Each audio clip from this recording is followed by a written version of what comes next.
So we all know what giants are, right? In legend, they're those friendly colossal beings that really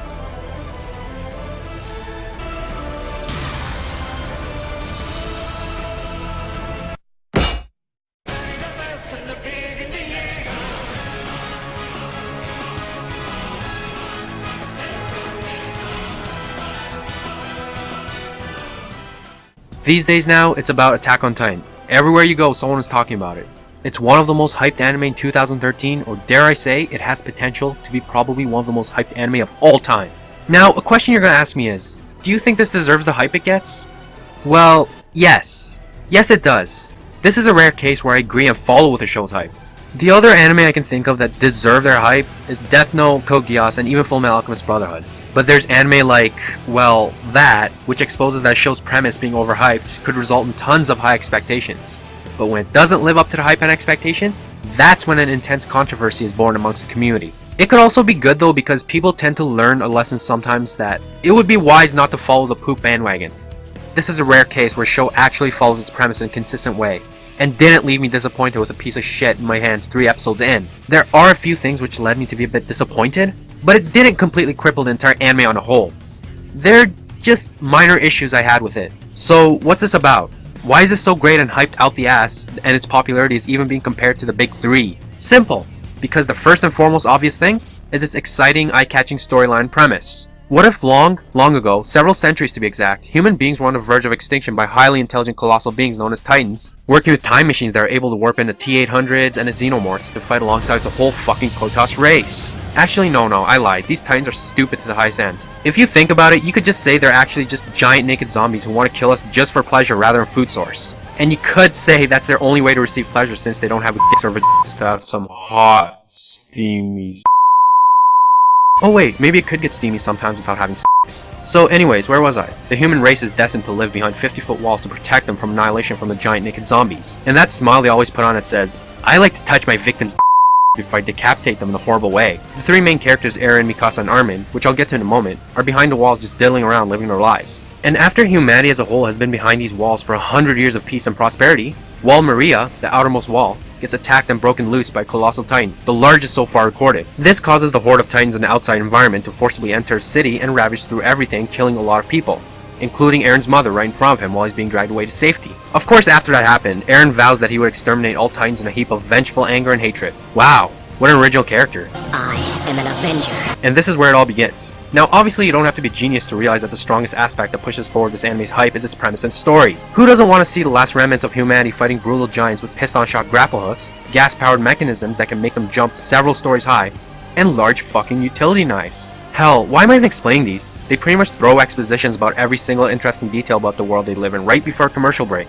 Though in a few scenes they didn't explain how the gas makes them fly like jetpacks non-stop, ignoring the laws of gravity. But I digress. If I had to brainstorm words to describe this anime story, it would be epic and enjoyable. Nothing else comes to mind if you ask me. Well, I can't say enjoyable because there is some filler and useless scenes mixed into some of the episodes, which made it seem more prolonged and tedious for them to get to the actual point. Speaking of prolonged and tedious, in my humble opinion, I found it extremely laughable how they kept building up so much suspense and mystery behind who some of the Titans are, when we clearly can tell who they shifted from. Not mostly from just appearance, but also the situations they're dragged into. For example, Eren gets eaten by some random scrub Titan, and we thought he died and we lost him. Then a few episodes later, this big badass Titan comes out of nowhere with some intelligence and combat experience. I mean, who else would you fucking think that is? Charlie Sheen? Don't get me wrong, I love this anime to death, but loving something means you have to accept it for what it is. I'm sorry, but from the way I see it, it's really predictable and cliche most of the time.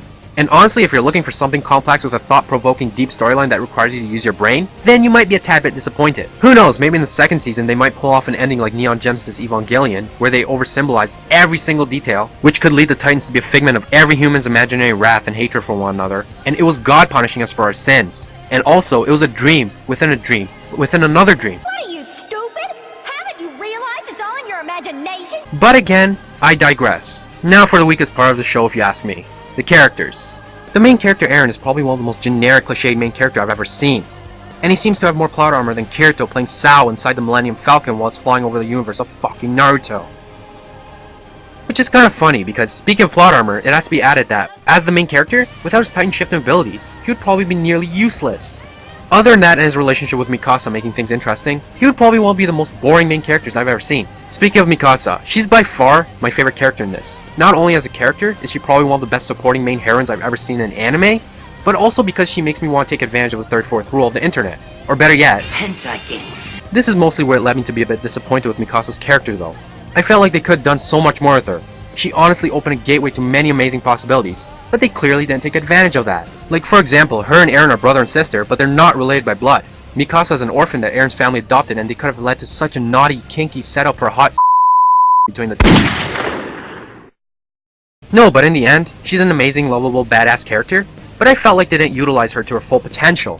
Now for Armin. I would probably argue that Armin probably has the best character development out of everyone in the show, which is kinda sad if you think about it. I mean, at first you could honestly see some resemblance of him being a past ancestor of fucking Noodle Dick Vaginosaurus, but during the entire course of this anime, his character changes from Noodle Dick to amazing strategist that saves everyone due to his bright, intelligent planning. Hell, if it wasn't for him, the other characters probably would have had almost no chance of figuring out who the female Titan was.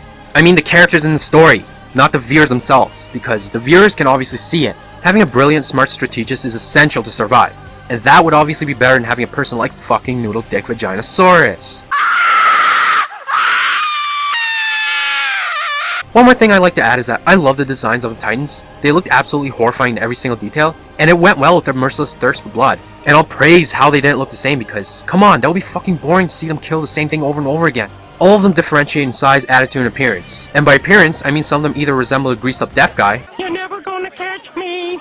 You're wasting your time. Forget about it. or some of them look like a deformed hybrid of a baby and a fucking grown man. And that's why it was horrifying. Who the hell wants to see something like that rip you into shreds? Oh yeah, and Levi is pretty fucking badass, enough said. The soundtrack in this is honestly the best I've ever heard. No, I mean really, this has probably the best soundtrack I've ever seen in all anime. And I honestly think I might purchase it. I'm speechless. I can't even find a word in the English language to describe the quality of the soundtrack. It's that good.